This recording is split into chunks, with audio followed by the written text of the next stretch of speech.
pangalawang taon na to, naka-develop kami ng napakagandang relationship. At napakabuti po talaga ng puso ni ate. Maraming salamat, ate. Maraming salamat po sa inyong lahat sa pagpunta nyo dito. At, ay, ate, dami. Namiss ko kayong lahat. Ang tagal kong hindi nag-press con. Parang last year pa yata yung huli. Hello po sa inyong lahat. Mamaya po ay magkakaroon naman ako ng chance na lapitan sila. So, mamaya po. Ayan. At saka gusto ko rin congratulate ang aking baby. She is now a president and CEO also of her own skin line. Congratulations, my baby girl. No, ate, thank you. Dylan Skin. Okay lang ba ikwento ko sa kanila yung nangyari? Kasi, pag-rin. alam naman natin last year na, di ba, Cristo Skincare. So, kinabahan ako nung, sabi ko, patay si ate. Ano kayo sasabihin ni ate? Baka mamaya, pag nagpaalam ako sa kanya na ate, may business ako na open skincare, baka magkaroon ng conflict. Ang kaba ko talaga, Diyos ko, baka hindi ako replyan, magalit sa akin. Pero grabe ang suporta kasi talagang, Bebe, sabi niya sa akin, Bebe, okay lang yan, susuportahan kita kahit ano pa yan. At ang laki ng pasasalamat ko na si ate very understanding. At nandiyan pa rin para suportahan ako. Nilipat lang ako sa Reverie, diba? Sabi niya, Bebe, gusto ko pa rin sa beauty term ka. Ako rin naman, ate, gusto ko sana, kaya sana wag ka magalit. Pero hindi talaga siya nagalit. At unexpected na sinuportahan pa rin ako. Talagang, sabi niya, ano yung sabi mo, ate ko? Queen supporting queen. Oh, yeah. Diba?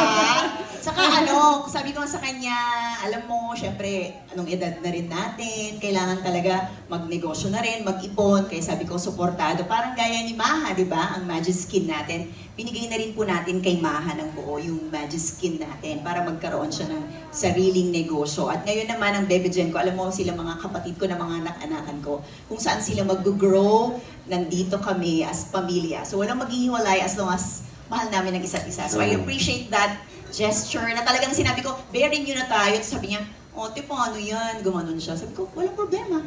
Diba? Kasi walang kontra-kontrata na pamilya tayo yung kontrata, lang naman yan eh. Papel lang yan. I-crackle mo lang yan. Sunugin. Ang importante yung pagkakaibigan namin. Yeah. So basta't happy siya. Saka maganda talaga si Jen. So bagay na bagay sa kanya maging CEO. Correct. At mami, di ba, habang nag-uusap kayo ng ganyan, grabe naiiyak ng ate Miley. Ay, wala pa. Ate G. Naiyak na siya. Oo, naiyak siya sobra. Naiyak siya ng iyak, niyakap niya na ako. Hindi ko na kinakaya. Hindi ko na kinakaya. Abutihan ni Ma'am Ray. Talagang ang bait niya. Gagawin siya. Okay lang yan, Ate Gem. We love you. Oo. Ika nga, di ba, pamilya tayo, sama-sama. Ate GM, may isang upuan Tawa ng tawa sa'yo, Jen. Di ba, Miss Jen, kasi grabe naiyak ng Ate GM. Diba, sobra na, oo. Diba? Pero syempre, alam niyo po ba na taong 2018 pa lamang po ay gumagamit na po si Miss Jenny ng ating mga Reverie products.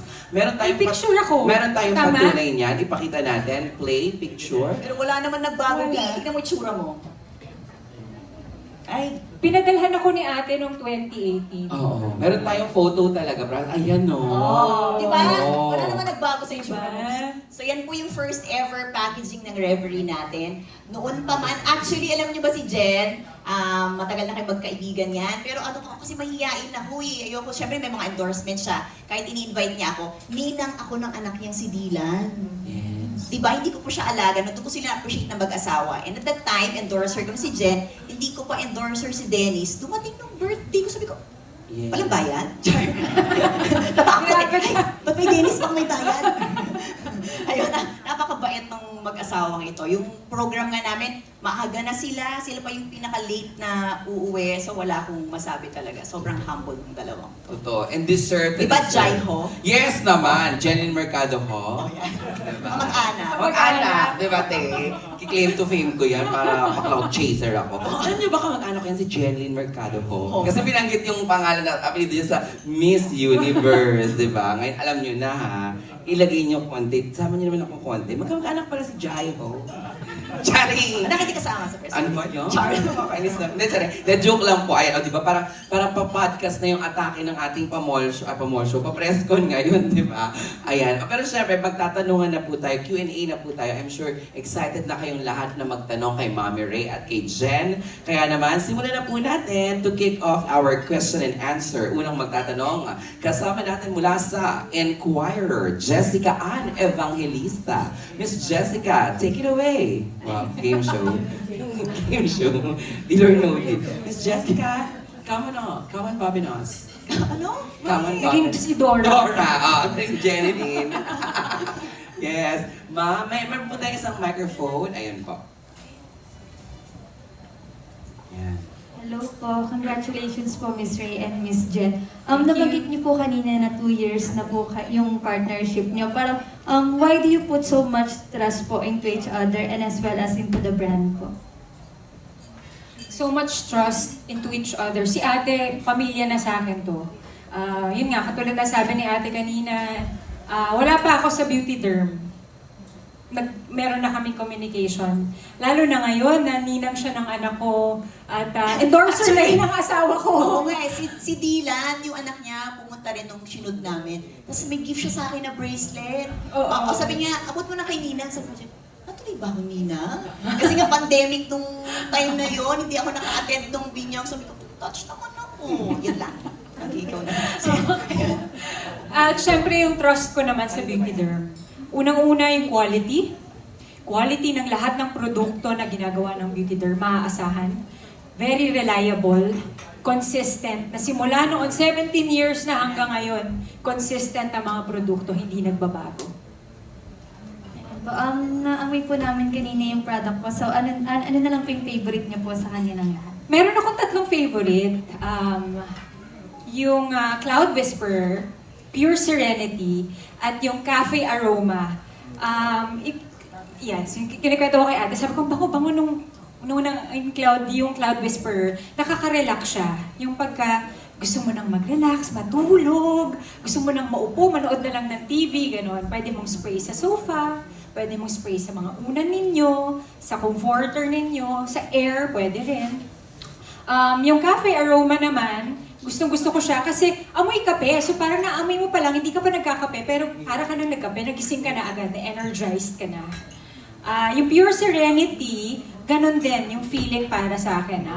Relax ka. Yung ang bango-bango lang, parang ang linis-linis, ganyan.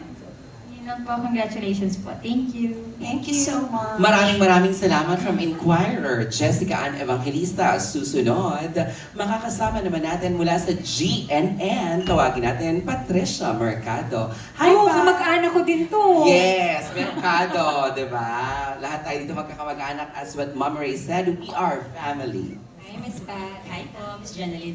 Ma'am, why is it vital to you that your home always smells good? Vital. Kasi, di ba pagka mabango yung bahay, parang ang linis. Parang ang linis niya, nakaka-relax. At pag mabango, marami kang naaalala na emotions, marami kang mga naaalala memories. Depende sa kung ano yung scent na pinabango mo sa kwarto. Importante siya, nakakaset siya ng mood, nakaka-uplift siya. Ikaw ba yung tipo na OC sa bahay? Gaano ba ka-OC? Sobra. Mana ako kay ate Super. sa super na pagka-OC. OC kasi parang ang sarap din bukod sa pag mabango yung bahay mo. Ganon din na pagka maayos lahat ng gamit mo, parang yung thoughts mo maayos din. Di ba pag pagod ka galing ng trabaho, makikita mo ang dumi-dumi ng bahay, ang gulo-gulo. Di ba Kasi iba yung amoy, especially when you open the aircon. correct. Ang mood mo agad, ano ba yan? Ang gulo, di ba? Ang baho, di ba? So pagka mabango at malinis, organized, nakaka-apekto siya sa emotions, nakaka-apekto siya sa mood ng isang tao. Saka ma'am, it represents you, di ba? Kaya yung iba, kaya natin binalik ko yung Reverie kasi yung mga pumunta sa billing, sabi niya, ang bango naman. Sabi ko, sige na nga, balik ko na tong Reverie na to. So yun po siya. Yun ang story. Thank you so much. Thank you po. At saka aminin natin, Mami, di ba, marami talaga ang naghahanap online. Yes, kasi napakabenta ng Reverie before pa talaga. At hinahanap ito ng tao online. Kaya naman ito, balik na po. Siyempre susunod